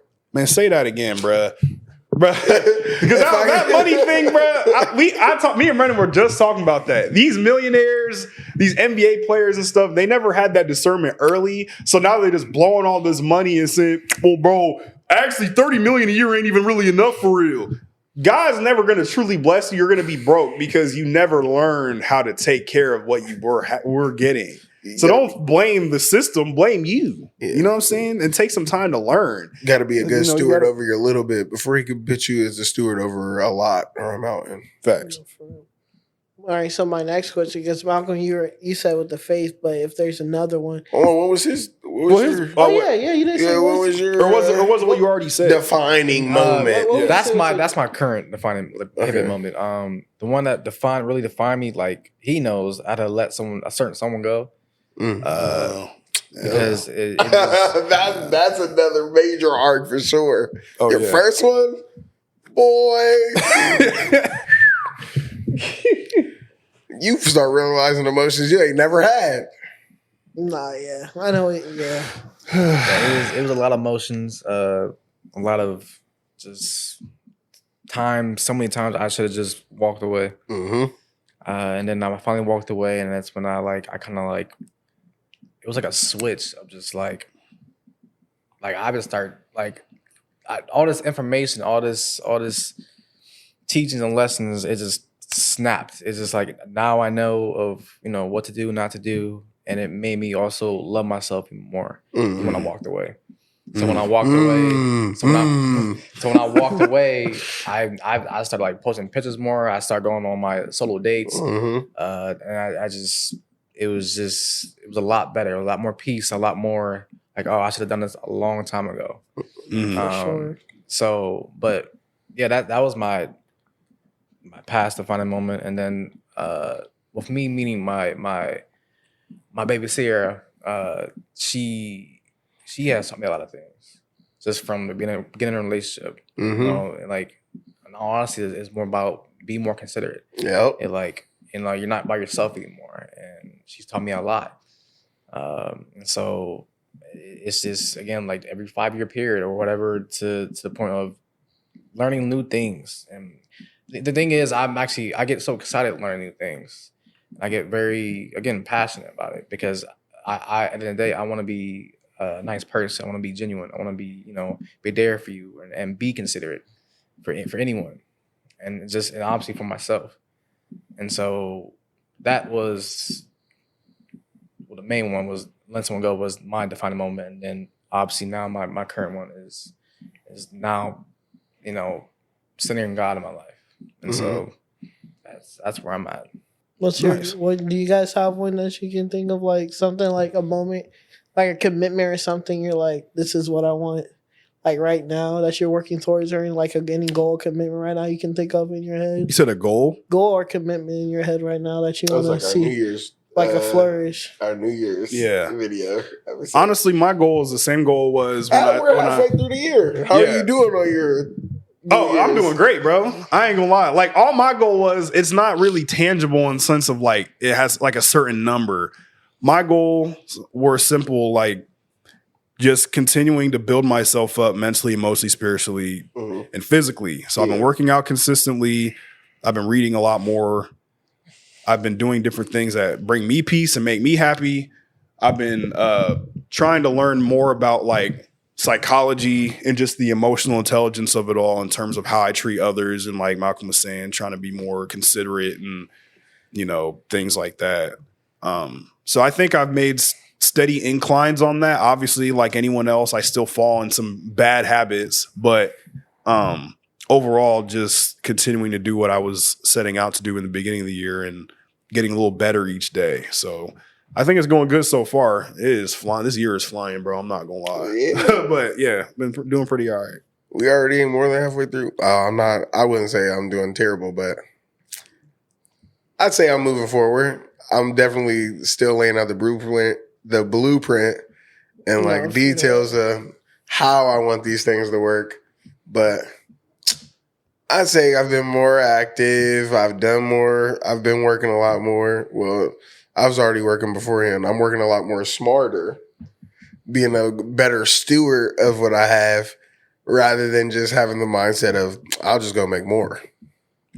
Facts. So I'm trying to be a better steward of what I got going on, trying to be a better leader. Shout out to Malcolm, like how he was saying, I'm trying to be a better leader in my relationship and with the people that look up to me. So like my brothers and my cousins and things like that. And reading is still, I haven't picked up a book, brother. Slow. I'm not gonna lie to you. Hey, bro, baby steps, bro. Not for real. Because honestly, the main book I read is the Bible, but I'm also trying to read other books. I'll say that I've been consistent. I keep reading the Bible, so yeah. I'm gonna read a book, bro. I'm gonna read a book. Hey, bro, if you need a book, I got you. I can give you a good one. Yeah. Or easy ones to read, bro. I ain't gonna lie. I don't like all the 800 I'm saying this now. Before this year's over, I will read one book, bro. For sure. I will read one book, bro.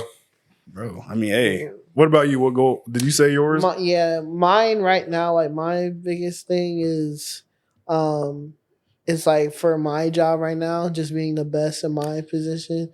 So like then the bracket stack up more and just try and pull myself there. Mm-hmm. That's what I wanted. Because like me and my boss I'm trying to just like kind of just being a servant thing because I really agree to that. And sometimes to the point where people is like, hey, you're being too much of a servant right now. You got to take care of yourself. But what I want to do as far as my job goes, to keep being the best that I can, to put the people that I will benefit in better spots. So that's my biggest commitment right now. It's just, making their lives easier when I do my part. So fire. That's mine. I'd say working out the diet too, bro. Trying to work that out and stay committed. So the diet? It's hard, yes, bro. No, bro, every time the workout stuff I've been... The workout is easy, bro. The workout is easy. The workout is easy. It's the diet. The disciplining part, bro. Like, all right, you can make your food and you'll know what you're going to eat, bro. And you'll be like, okay, eat that and you're just like, hell no, I don't want that bro. I don't want that. But it'd be the motivation part of it too. Because I know if I got somebody doing with me, I'll be more inclined and be more feel like I got more skin in the game because it's like, dang, he gonna look at me like, bro, what you doing? Yeah, but when it's myself, when it's me versus me, bro, that's when it's the hardest. Because it's like, I know I'm doing it, or I'll do it right for like 3 days, right? I'll do it right for 3 days. That fourth day I mess up, I'll be like, I ain't never gonna get this right, bro. I'm never doing that again. Yeah. And then I'll try it next week and I'll go 4 days and I'll be like, I can't do this, bro. I can't.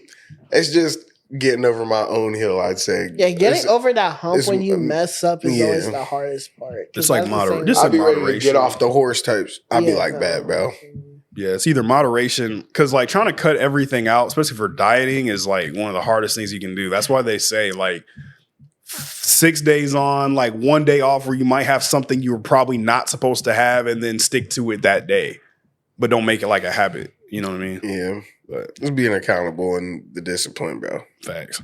Lord, you're going to keep working on me and we're going to get it right. But yeah. Your goals that you set for this year? My goals. I'm saying, did you have any that you set for yourself? Yes. I'm trying to get my weight up. I'm getting my weight up. I'll say about like.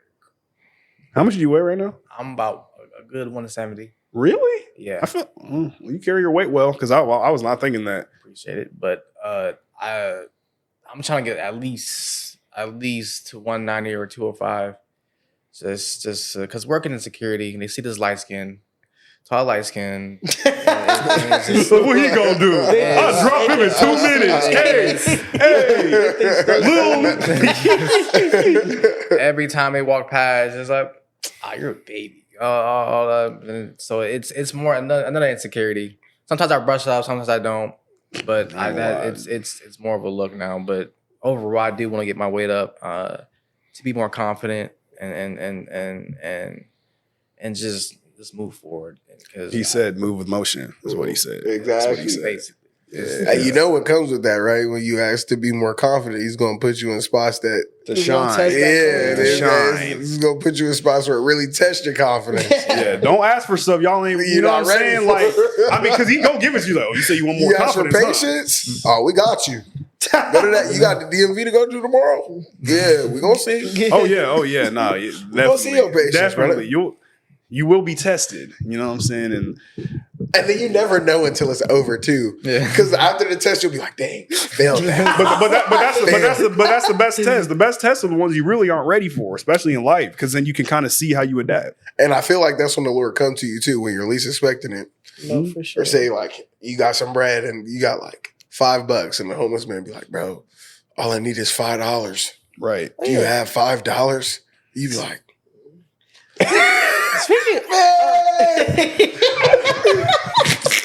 is this you, Lord, or is this? But the Lord's never gonna. Satan is not gonna tell you to do something good. Yeah, facts. And if he does, he's gonna try and sprinkle it to make it look like it's good. Yeah, it's not. He's not gonna tell you to do nothing that's beneficial. Yeah, exactly. God said love is good, right? That other girl loves you. You got a girlfriend, but love on her. What? Nah, I'm good. But that's when he really be testing you, bro. Yeah.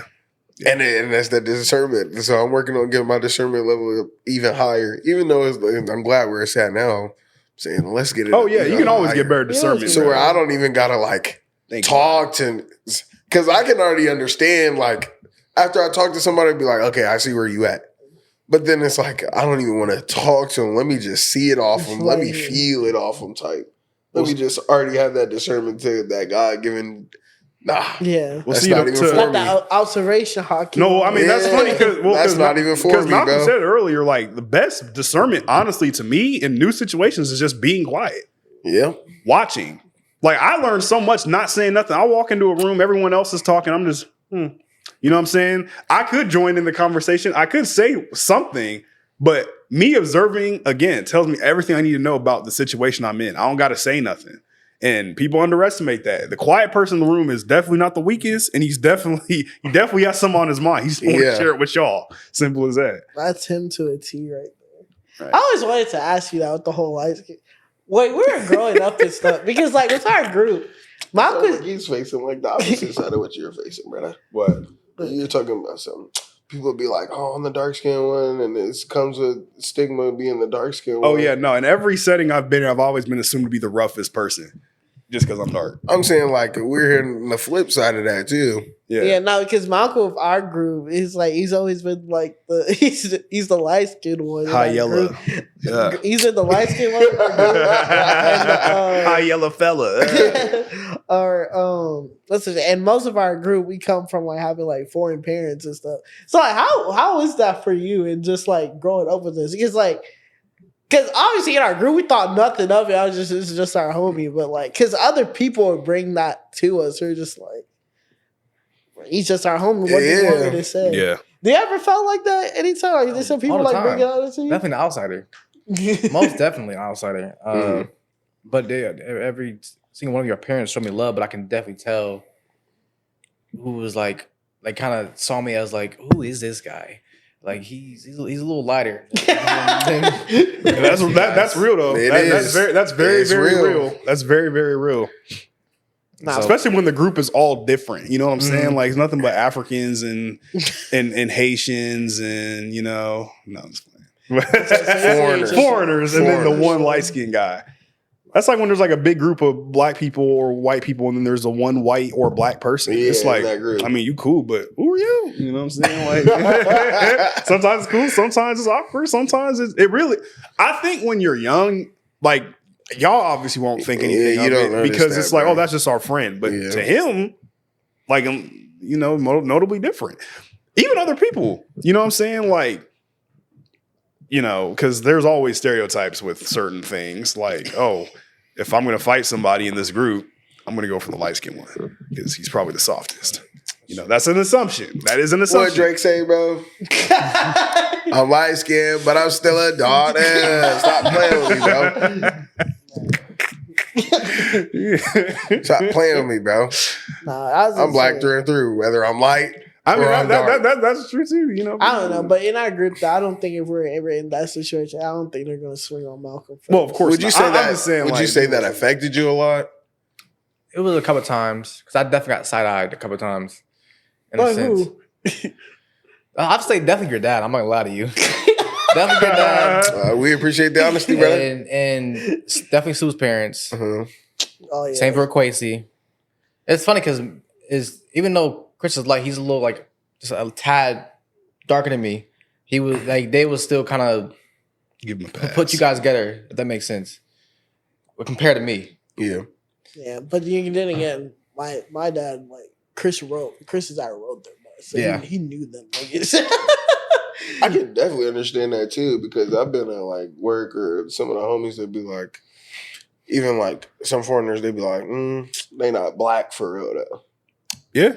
Bro, that's a bad thing. That's what because like they don't consider American black. Yeah, black. Right.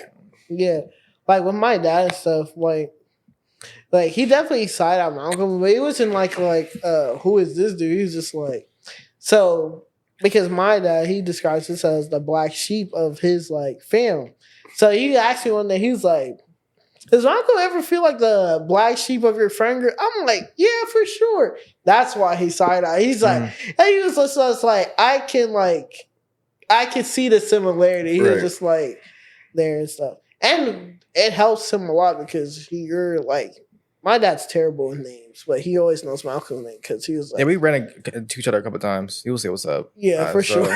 He'd be like, I just saw your friend Malcolm. I was just like, of course. I was like, all right, yeah, nah. Because, like, funny thing is, like, and also what helped us growing up, because I, in the earlier episodes, I would tell them, like, which surprised me about it. Because, like, I always thought I was kind of an outlier in our friend group, too. Because, like, I knew a lot of people in high school, but I was definitely more quiet. Like, these dudes knew a lot of people. Like, Malcolm, because of, like, athletics and stuff. So even though when he didn't want to, he kind of knew a lot of people. Chris knew everybody and their mom. Same with Zach and Quasi and all that with his different groups of people and such. And so, like, I would get into contact with people through them. And so I felt like but when it came to, like, the functions and parties and stuff, bro, My dad always knew who Malcolm was because so here's how we would always go.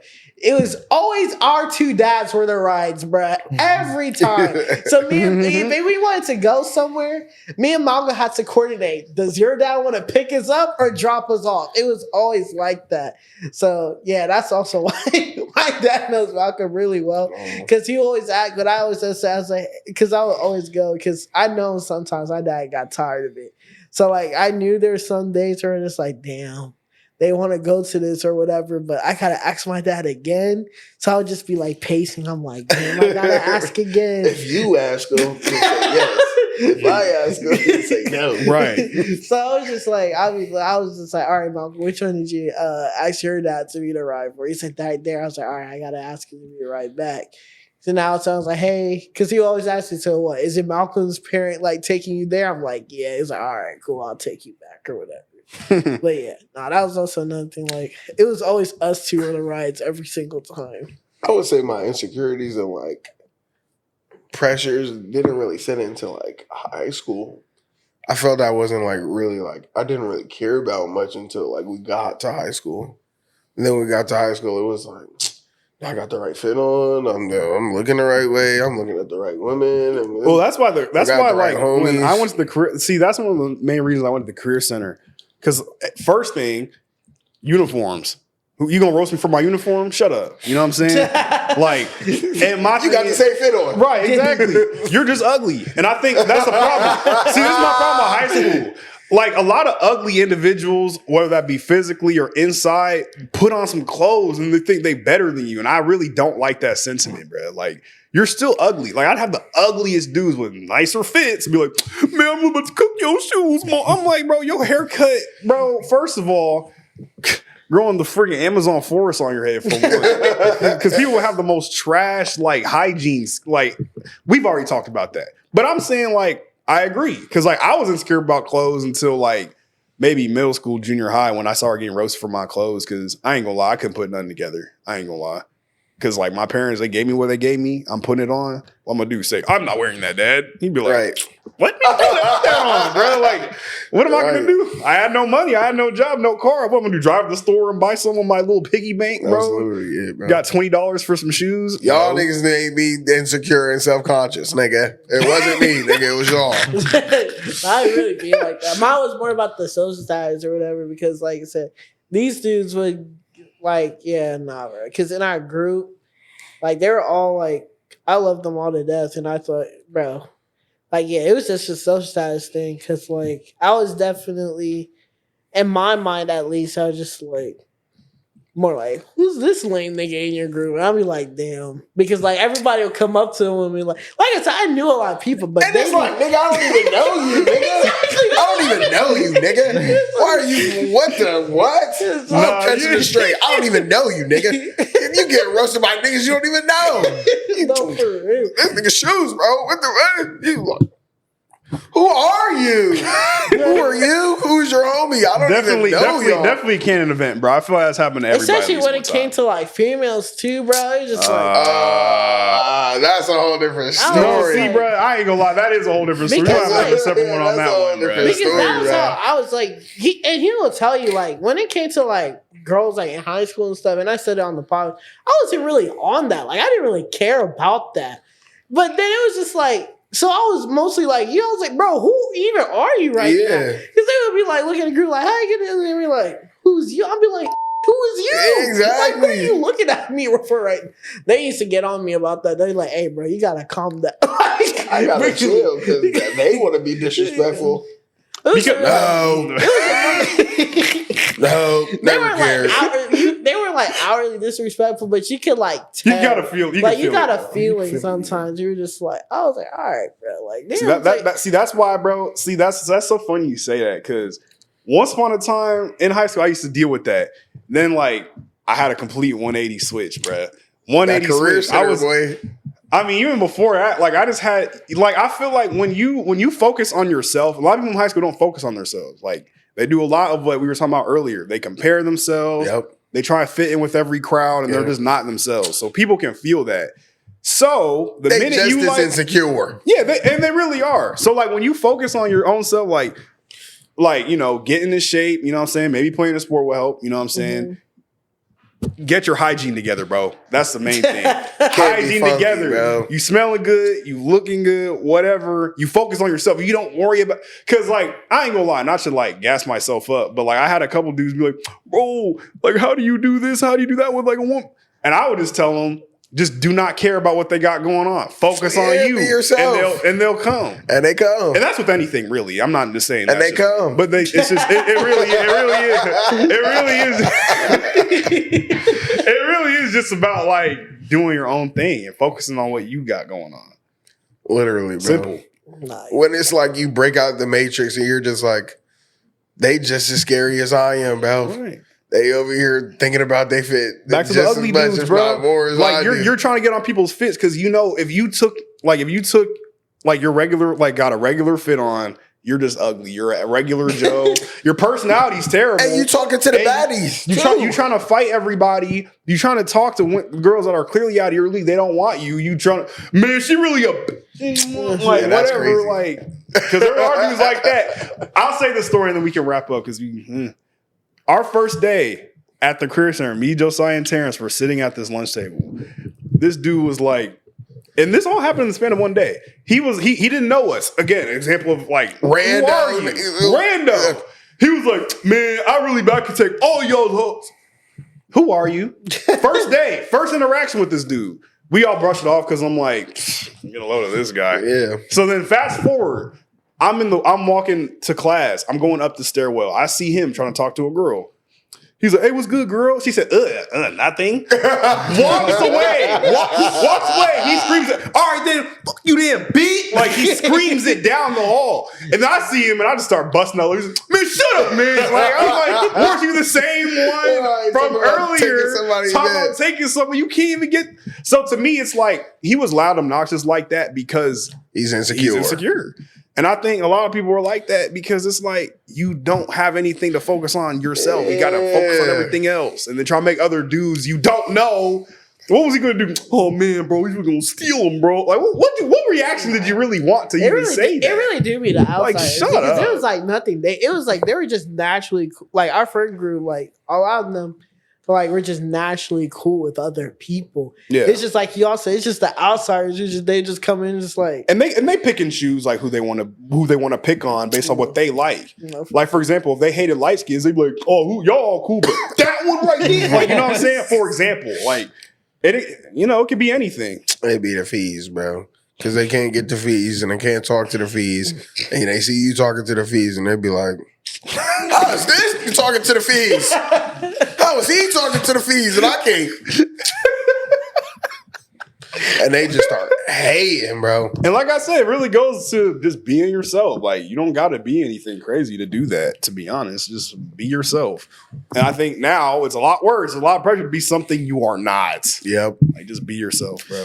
Now you got to lie and everybody just lie. Yeah, bro. That's how I knew he was always like committed to like his relationships and stuff. Like, see, I know one thing here is not gonna have to worry about his commitment to her, bro. Because like, if Malcolm was like a devious dude, he could black men don't cheat. He could have had his fun back then, but Malcolm was always like, nah, I'm not on that. Like he's always been like that. But that's good because some people use their powers for evil. Because like, you know what I'm saying. And if I was a super villain, right. Like there are some wicked people out there. They will use they know they look good. They will use their powers for nothing but evil, bro. Oh, speaking of a woman story, remember when you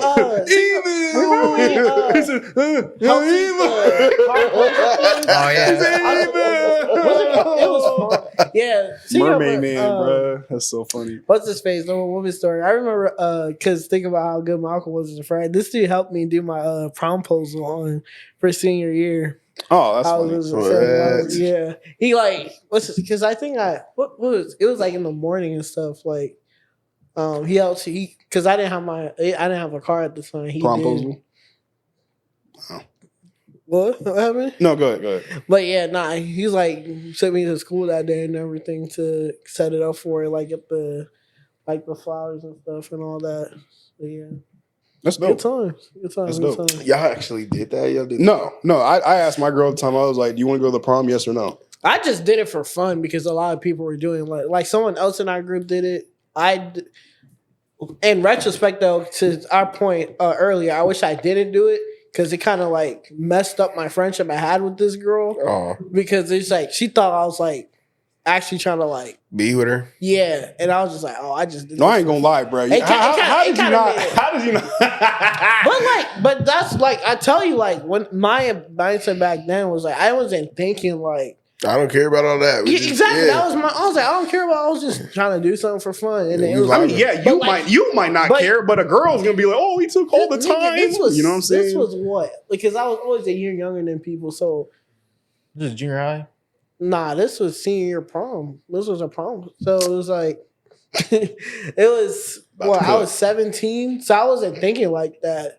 Yeah. And like that's why I said mine was a good time because like that's where I really started like considering like other people and their emotions because they used to get on me all the time. They're like, "Hey, bro, you can be a little bit too brutal and honest, like insensitive." Yeah, you gonna scare the baddies that way, huh? That's what it said. So like you gotta dial it back. So like when it came to people's thoughts and stuff, I was really like how Joe said, "It's like, man, I don't really care about all that. I was just doing this for fun," but.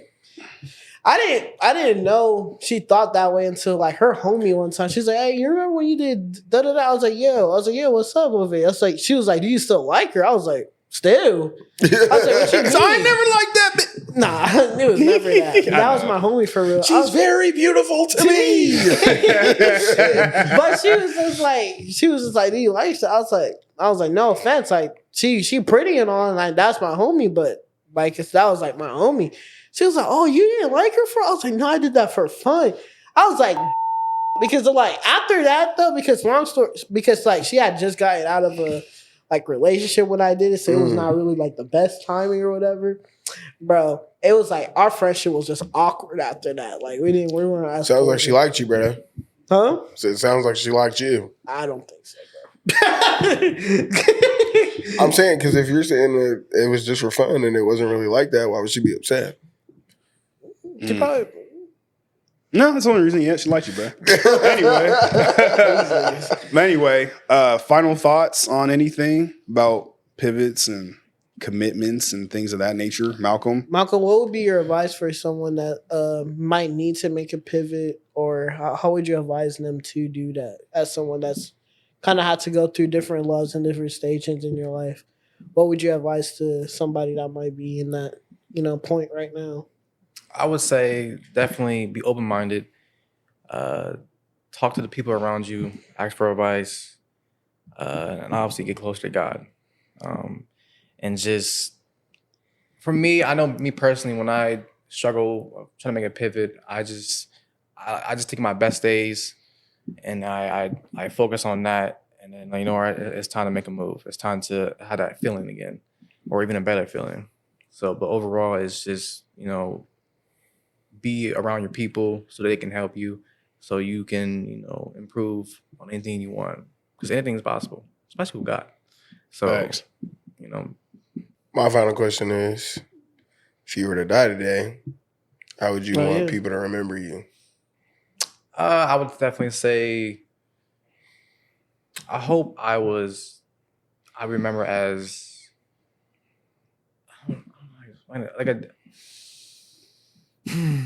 definitely not a bad person. I hope they remember it as a genuine person. So if I ever, did you wrong or had moments, I hope they would just see that as a moment and just sees me as an overall person, just genuine and caring and just an overall good person. Sure. And so if any bad moments I have with anybody, I apologize. But that's the beauty of growth. So learning your mistakes and, So you want to be remembered as a good person? Yeah. And trustworthy. Like, if he's dang, I think a better word. I need him. I think that would be a better. Like, dang, he's gone. I need him. What's that? Like accountable? I'd say reliable. Yeah, I'd say more like reliable, dependable. Yeah, those are both good words to use. Yeah. Well, all right, y'all. Smooth motion. Y'all know what to do. Thank you to our guest Malcolm for coming on. And before we go, this back to my competitive side. Malachi. You got Malachi and you got Jason. I want all the smoke. You know y'all watch the video, so you're tuned in. You can beat me 20 times. I will beat you 21 more times. So please, I'm asking you. I'm here. You heard it first. Hit him up. But yeah, we appreciate y'all for tuning in. This is Move of Motion, the Sandbox Podcast with our boy Malachi. Yeah. Me, myself, Miles, Joe, and Brendan. We will catch y'all next time. Yeah, Malcolm. My fault. We talking Malcolm. Our distinguished guest, Malcolm. You know what I'm saying? He just mad I beat him with pins. But anyway, God bless y'all. We appreciate you for tuning in, and we will catch you next time. Peace. Yeah.